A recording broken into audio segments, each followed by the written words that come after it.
কি হয়েছিল? শুরু হওয়ার পর আমাকে কেস দেওয়ার নামে আমাকে ডেকে নিয়ে গিয়ে রুমে আমার সাথে অশ্লীল খারাপ ব্যবহার করেছিল। আচ্ছা, গতকালকে কি হয়েছিল? গতকালকে আমি ছিলাম না ডিউটিতে, আমার খুব শরীর খারাপের জন্য আমি বাড়ি চলে যাই। এর আগে আমার সাথে ওই তখনই হয়েছিল। কি অশ্লীল আচরণটা কি হয়েছিল? আমাকে ধর্ষণ করেছিল। কে ধর্ষণ কে করেছেন? জাহিদ আব্বাস খান। তিনি কি করতো হাসপাতালে? ফ্যাসিলিটি ম্যানেজার ছিল আমাদের। এই যে ধরুন ঘটনা, তখন হাসপাতাল কর্তৃপক্ষ কাউকে জানাননি? জানানোর আমাকে হুমকি দিয়েছিল যে যদি জানাও তোমার কাজ চলে যাবে। আমরা একটা হিউজ অ্যামাউন্টে ওখানে ঢুকেছিলাম কাজে, সবাই এটাই করেছে। আর আমি খুব খুব গরিব ফ্যামিলি, মানে অনেক অনেক কষ্টে আমার বাবা মা ওখানে কাজে ঢুকেছে। তাই আমি ভয় কিছু বলতে পারিনি, নিজের মান সম্মানের সব কি চাইছেন আপনি? মৃত্যুদণ্ড, যাবজ্জীবন যেন জেলে পচে মরে। সেগুলো কি বিচারকের সামনে তুলে ধরবেন? সব কোর্টে গিয়ে বলবো। ওনার কি হাসপাতালের মধ্যে দাদাগিরি চলতো? হ্যাঁ, ওরকমই চলতো। কিরকম দাদাগিরি করতো? আমাদেরকে খুব টর্চারিং করতো। ওরকমই করেছিল? ধর্ষণ করেছিল কি আপনাকে? হ্যাঁ, করেছিল। সেগুলো বিচারকের সামনে তুলে ধরবেন? হ্যাঁ, বলবো। কি চাইছেন? কতদিন ধরে আপনাদের সাজা হোক। চলতো? আপনাদের সাথে কতদিন ধরে এরকম চলতো? আমার সাথে প্রায় মাস 2 এরকম চলছে। হসপিটালের মধ্যেই পুরো ঘটনাটা ঘটাতো নাকি? হসপিটালের মধ্যে। দর্শক কি দেখছেন, যে রাজ্যে ধর্ষণের পরেও তার বিচার হয় না, ধর্ষণ করেও জেলের বাইরে থাকা যায়, তাহলে সে রাজ্যে এরকম ঘটনা ঘটবে না? আরজিকর কাণ্ড এত বড় একটা কাণ্ড, সারা দেশ থেকে রাজ্য এবং বিদেশ সব জায়গাতে একটা তোলপাড় পরিস্থিতি সৃষ্টি হয়েছিল এবং তাকে সেই কাণ্ডে একমাত্র সঞ্জয় রায়, তাকে গ্রেপ্তার করা হয়েছে এবং তাকে সাজা দেওয়া হয়েছে। আপনাদের মনে হয় যে সঞ্জয় রায় একাই দোষী? সঞ্জয় রায় একাই ওই ধর্ষণ কাণ্ড করেছে? এটা আপনাদেরও যেমন বিশ্বাস হচ্ছে না, আমাদেরও বিশ্বাস হচ্ছে না, আপনারাও মেনে নিতে পারছেন না, আমিও মেনে নিতে পারছি না। তবে যে রাজ্যে ধর্ষণকারীকে বাঁচানো হয়, যে রাজ্যে ধর্ষণকারীকে মানে সাজা দেওয়া না হয়, সে রাজ্যে তো এরকম ঘটনা ঘটবেই। মাননীয়, আপনি কি দেখতে পাচ্ছেন? আপনি কি দেখতে পাচ্ছেন এই যে ঘটনা ঘটছে পাঁশকুড়া সুপার স্পেশালিটি হাসপাতালের ভিতরে, আপনার সরকারি হসপিটালের ভিতরে এরকম ঘটনা ঘটছে, বারবার ঘটছে, একের পর এক ঘটছে? আপনি কি দেখতে পাচ্ছেন?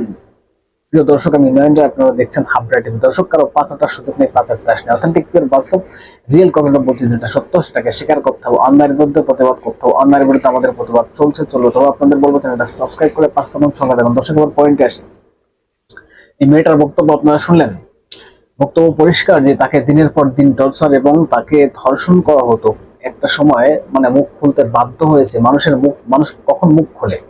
দেয়ালে যখন পিঠ থেকে যায়, যখন দেখছেন আর পারছি না, তখন মুখ খুলতে বাধ্য হয়। কারণ মেয়েটার বক্তব্য আপনারা শুনলেন যে আমি অনেক গরিব ঘরের মেয়ে, এই যে কাজটা করছি সেখানে অনেক হিউজ পরিমাণ অ্যামাউন্ট দিয়ে আমাকে ঢুকতে হয়েছে, কিন্তু সেখানে তো কাজটা আমার করতে হবে, কাজ না করলে সংসার চলবে কি করে?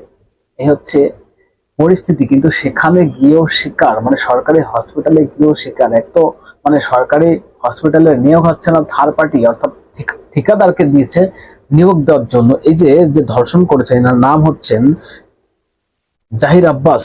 জাহির আব্বাস হচ্ছেন ফ্যাসিলিটি ম্যানেজার। তিনি এরকম ঘটনা ঘটিয়েছে।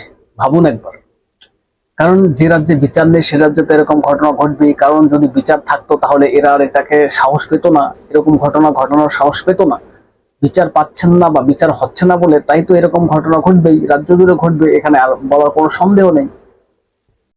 শুনুন একবার জাহির আব্বাস কি বলছেন। বলছি, আপনার বিরুদ্ধে ধর্ষণের অভিযোগ করা হচ্ছে, কি বলবেন? কতদিন ধরে চক্রান্ত করেছে?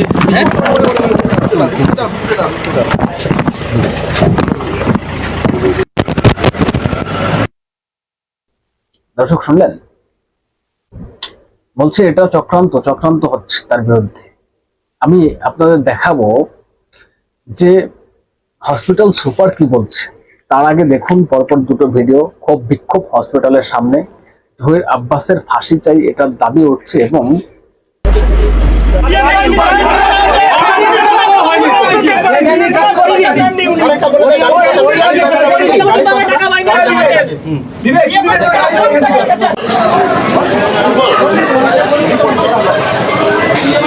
বদলি চাই, জয় রাবাসের মৃত্যু চাই।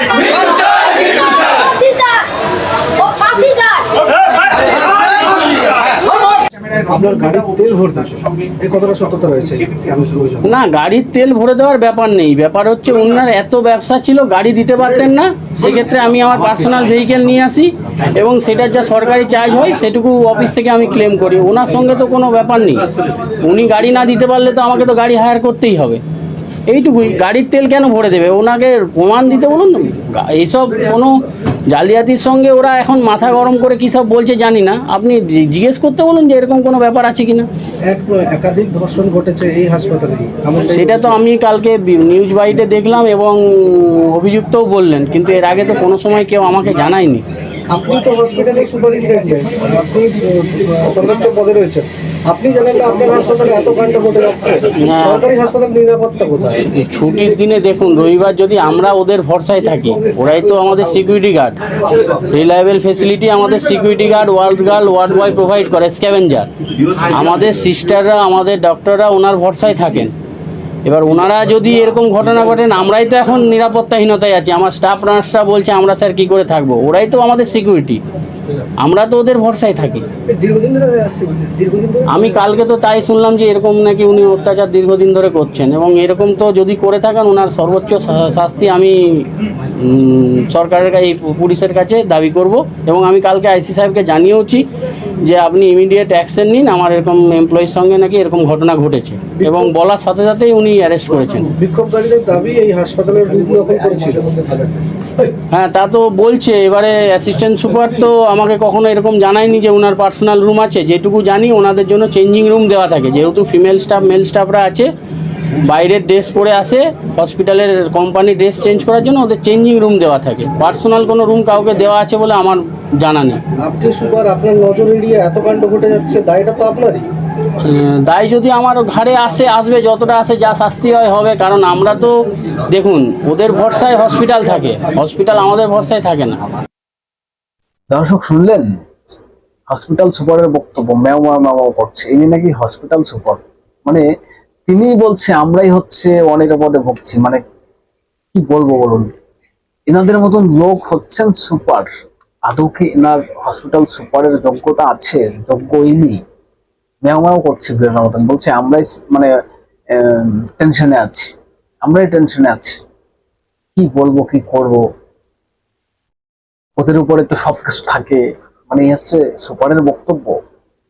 কতভাবে ফ্যাসিলিটি নিতেন, গাড়ির তেল ভরে দেওয়া, অমুক তমুক। একজন সুপার, তিনি জানেন না হসপিটালের ভিতরে এরকম কাজ হচ্ছে, এরকম অপকর্ম হচ্ছে, এটা কি মানা যায়? এটা কি মানা যায়? ওই সন্তুষ্ট করতেন। তাকে সন্তুষ্ট না করলে যে হতো না এখানে পরিষ্কার। দর্শক কি বলবেন বলুন তো? যে রাজ্যে ধর্ষণ করেও জেলের বাইরে থাকা যায়, সেই রাজ্যে এরকম ঘটনা ঘটবে, এখানে এটাই স্বাভাবিক। এবার আপনি ভাবুন, আপনার বাড়ির মেয়েটা কি নিরাপদে? আপনার আপনার বাড়ির মেয়েটা কি সুরক্ষিত? আপনার মেয়ের বাড়িটা যে ডিউটি করছে, আপনার মেয়ে কি শান্তি মতন ডিউটি করতে পারছে?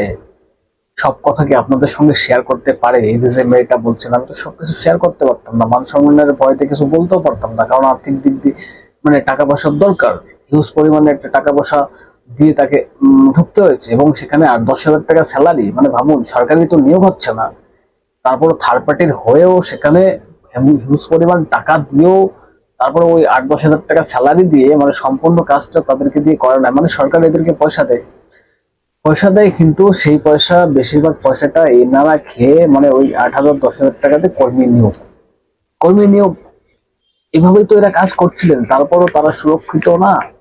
ভাবুন একবার।